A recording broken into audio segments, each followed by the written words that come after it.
What's up, everybody? Couch Mills here, coming at you with a brand new Valorant video, and I'm on a combination of like 700 milligrams of caffeine and a little bit of alcohol, so I feel like absolute trash. Perfect time to make a video.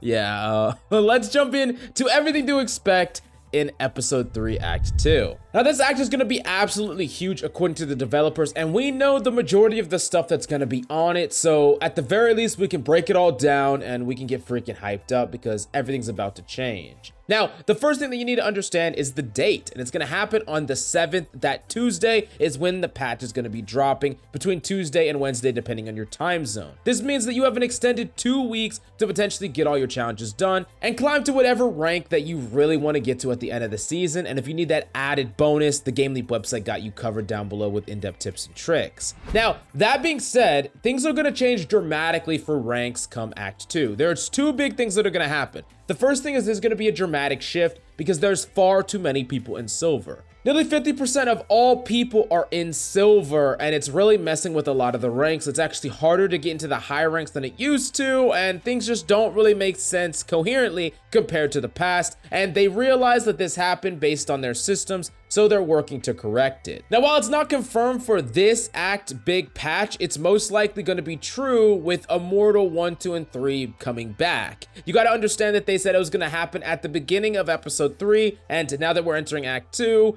it's most likely going to be the case. Not really entirely sure why they can't make up their freaking mind about Immortal, but at least they give Immortal players benchmarks to reach rather than just getting one game into Immortal and sitting back because they're too afraid to lose it. You actually have something to work towards, and you can show off something a little bit better than just being an Immortal player without having to climb all the way to Radiant. Now, the big question that a lot of people have is there going to be a new map or a new agent? All signs are actually pointing to a new map. We did get an agent most recently, and the fact of the matter is a new map would definitely be pretty cool. I think a lot of us really want something different, but I would definitely prefer a map that is not so freaking open. Remember, we do have the codename Canyon, which sounds open as hell, and I'm really hoping it's not. I'm hoping that there's some tight corridors, some CQC, close quarters combat, and maybe get some of the other weapons that are more effective at closer ranges, some playtime. That would definitely be cool. I would like it if there was like a different gun meta for different maps,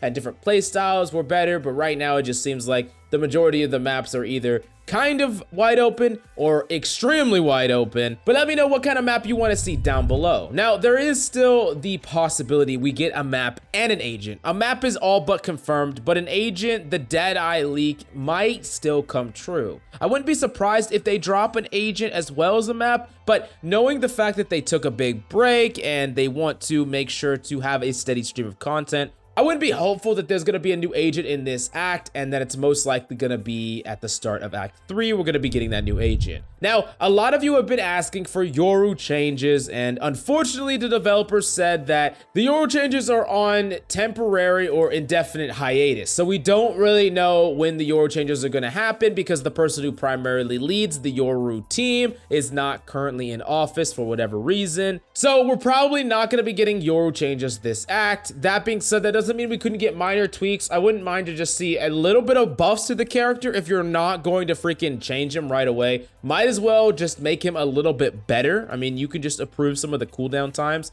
for some of his abilities. But Yoru's in a really weird place right now where if you play him in his current state, he could be dramatically different when they finally make these changes or this rework is going to go through. I kind of wish they wouldn't have announced a rework if they were going to take like a million years to do it, right? We know that the character is going to be different. We just don't know how, by how much, when. It's a little bit frustrating, probably especially for you Yoru mains. Now, the thing that we know is most likely also going to be in this act is the 5v5 tournament mode, where you're going to be able to sign up, most likely confirm with SMS like in the League of Legends Clash mode, and you're going to be able to compete for prizes in your rank. They're going to try to balance this in a way that there's not a million smurfs most likely, and it's going to be probably prizes like cosmetics and things like that. Definitely has the potential to be a game changer for Valorant. I don't know exactly how it's going to work. We don't have the full details, but I am extremely excited for the prospect to play with, you know, some coordination in my games and actually have a point. Not just playing for fun, not just playing for scrims,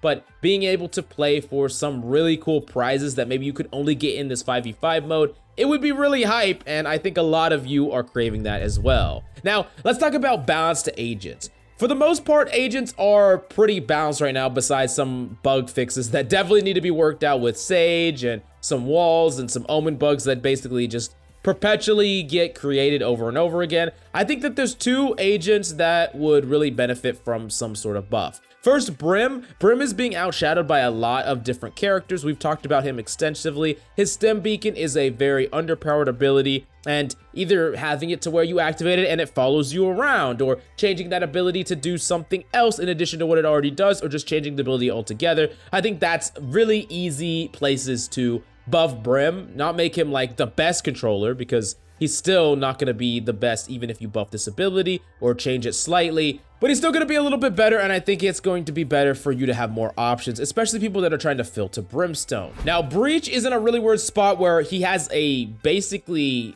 close to 0 pick rate in both ranked and pro play, which is really bad for a character that's supposed to thrive in a team play environment, seeing like no team play when he has a direct counterpart in Sky.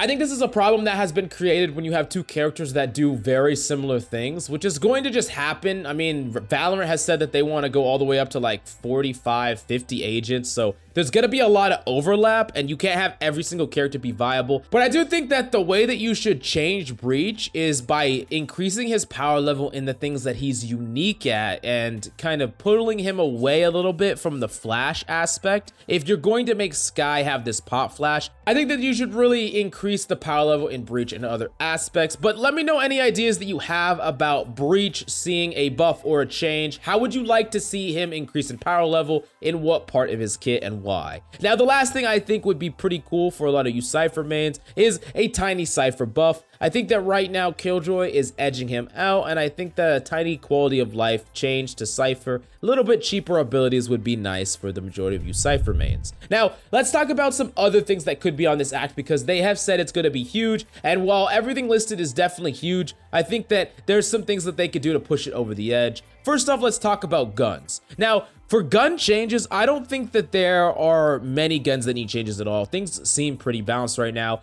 with the tiny exception of maybe a classic nerf and maybe a ghost buff. I think that if you made the classic a little bit less accurate with that right click when you're in the air, I think that would probably be a change that most people can get behind, honestly, because there's some times where you just lose a gunfight where on paper you had all the advantages and then you just lost to a classic right click, and then the ghost just feels a little bit underpowered. Honestly, if you nerf the classic a little bit, I think the ghost would feel completely fine, but at 500 credits you want to make sure you're getting a bang for that buck, and I think it's a little bit not so great right now, if I'm being honest. But the thing that's always been on the table, and the thing that could happen, is actually new guns, and that would be something that could really shake up the game, and could be that huge splash that Riot is actually alluding to, where they've said in the past that they're open to adding new guns quite a bit back, and I wouldn't be surprised if they add something. No idea what it would be. Definitely wouldn't want it to be a shotgun, an LMG, maybe an SMG, but probably not. I don't even know what they would add. I'm really curious about what you have to say. Like, what kind of gun would you want to see? I remember them saying something about they had like a fully auto sniper in the game at one point and they took it out. I definitely don't want to see anything that is even remotely similar to a goddamn full auto sniper, okay? Definitely not.